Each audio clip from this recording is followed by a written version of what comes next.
Hello everyone, welcome back to my channel. My name is Laura and today we have yet another unboxing from Vellabox. Let me get the name here. So I am going to film this video in two parts, so don't be alarmed if the setting changes. I'm going to do the unboxing first, and then in another video, the first Vellabox, I had asked you guys if you would like some type of pairing, like, oh, what book am I reading with this, or just, you know, something cozy to do with the candle. So I am going to film that later and add it in, but let's get to the main event. Let's see what candle we have for this month. First off, I am going to say it is a little weird that my candle came so late in the month. It's February 23rd today, so I kind of would have hoped it would have been here maybe like mid-month, but you know, it got here eventually. And so just like last time, we have this little Spotify playlist that they're giving us, which is kind of cool. And we've got another nice canvas bag that our candle is in. I actually really liked the bag that they gave us last time. I was using it to store not only the little cotton rounds that they gave us, but some other kind of face cleaning stuff. So I'm sure I'll find another use for this bag as well. But actually first, I'm going to look at what the little bonus item is in here.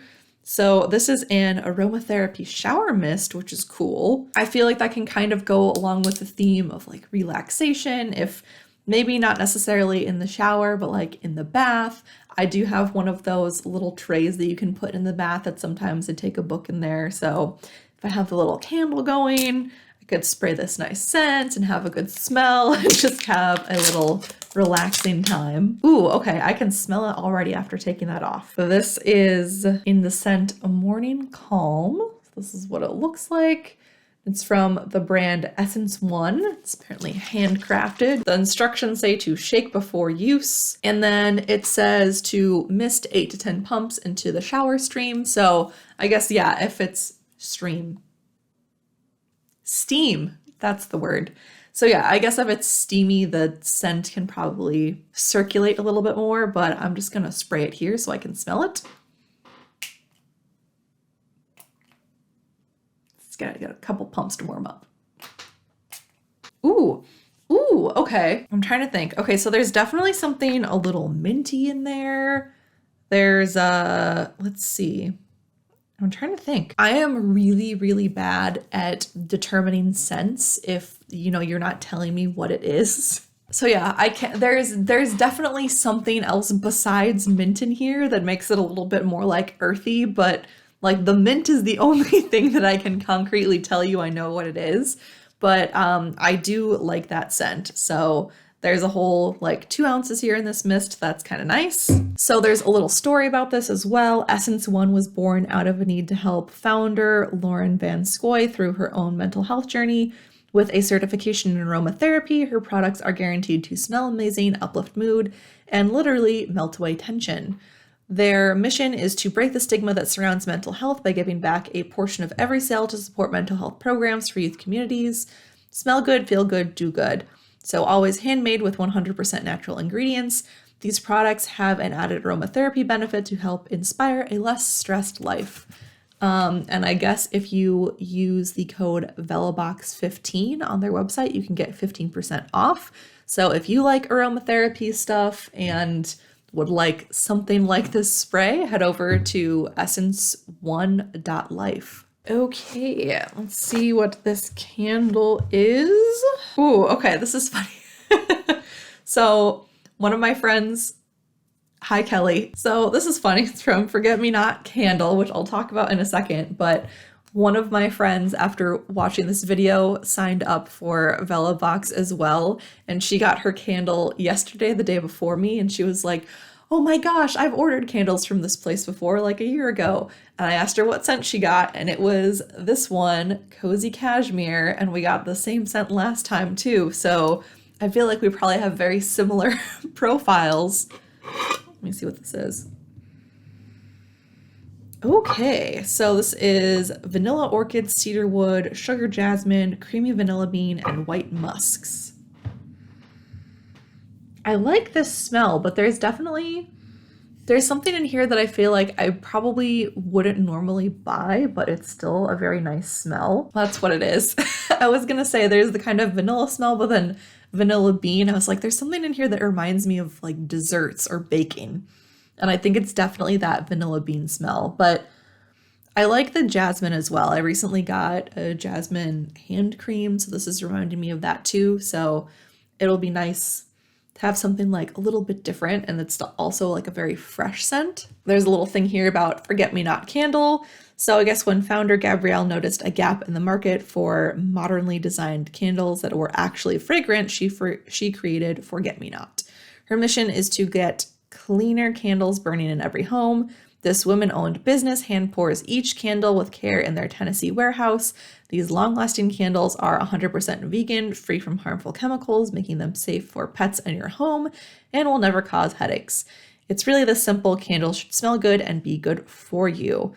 And so if you visit their website, Forget Me Not Candles, and decide to buy something, you can get 20% off with the code CLEAN20. I like it more the more I smell it.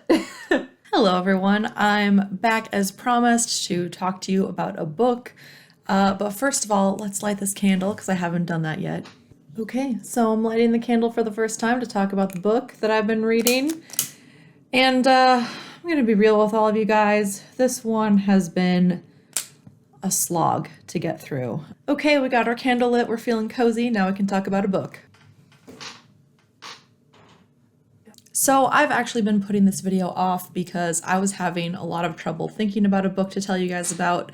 This has been kind of a big reading slump of a start to the year for me so far. I've only read 5 books and I am partially into the 6th one, and honestly I think this book is why I've been having such an issue, because it's just taking me forever to get through it, and I feel like because I have this on my mind, I'm just not excited to start other things.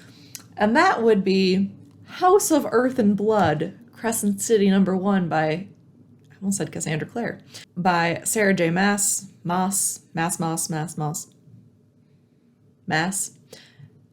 think it's Maas. Anyway, I've got some issues with this book. Now, this book is not new. The sequel actually just came out, and that's one of the reasons why I decided to go back to it. I think this is actually like 2 years old now. I'm pretty sure it came out near the beginning of the pandemic.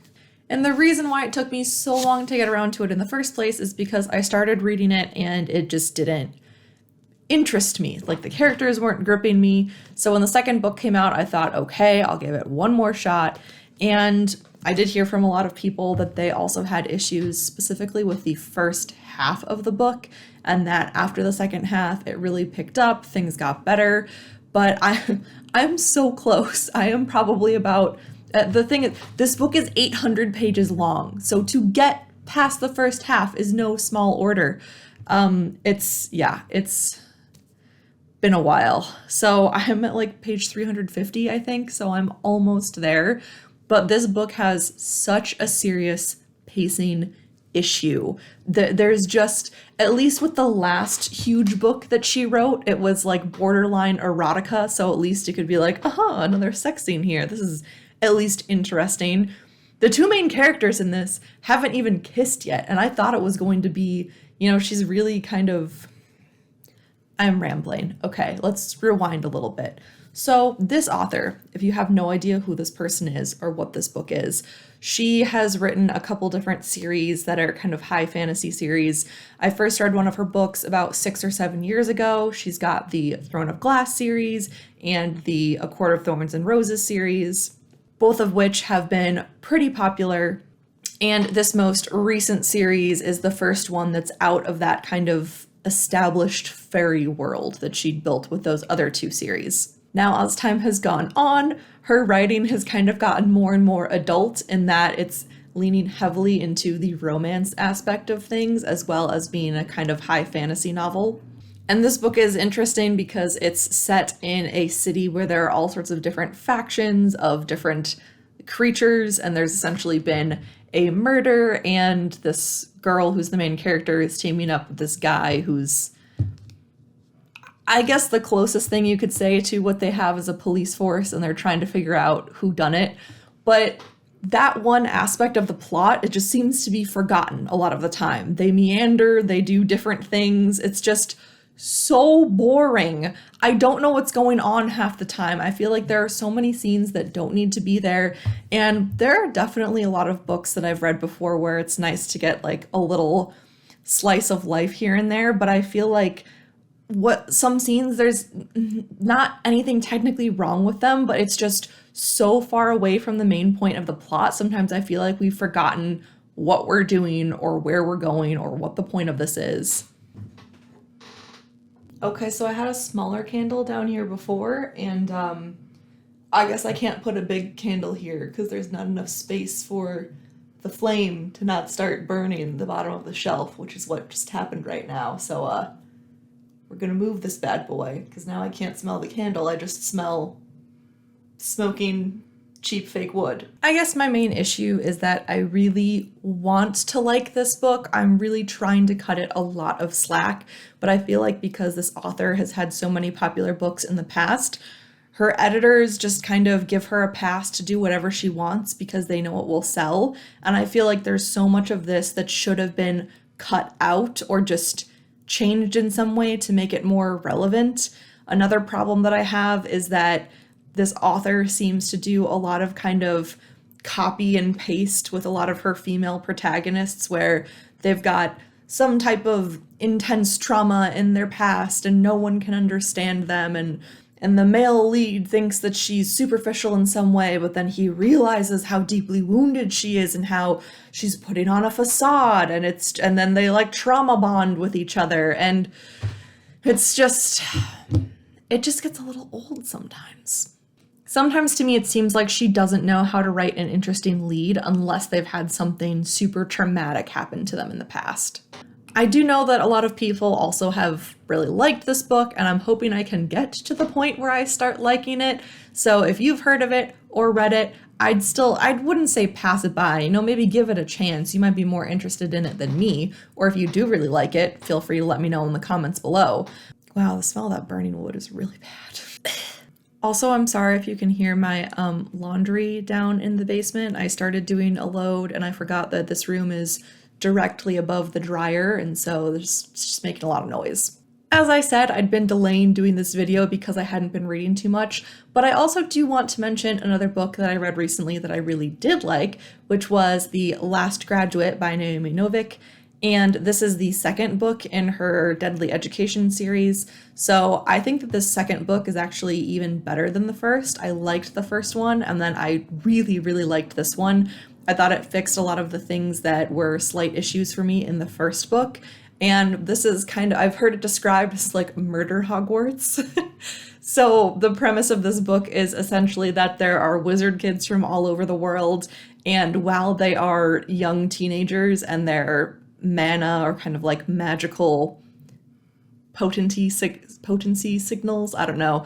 While they're in their teenage years, they're like beacons to monsters, and so they're not old enough yet to have fully like harnessed their powers and become adequate. And so if they're just out in the world unprotected, they're super easy monster targets, but they're all put in this school that has a bunch of like warding and things to protect them, but it's still like out in the world, you have like a 1 in 7 chance to survive, and in the school, it's like a 1 in 4 shot. So a bunch of people still die every year. And you're following around this main character who starts off as like very sullen, very bitter, and she's still like that to a certain extent by the end of the second book, but by the end of the second book, she actually has friends.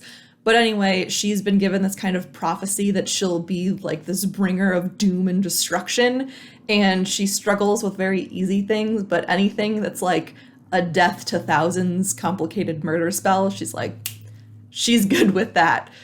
The way that magic works in this world is very interesting, and I just like that series. So if you are more towards, the fantasy bent of things, I would check that one out.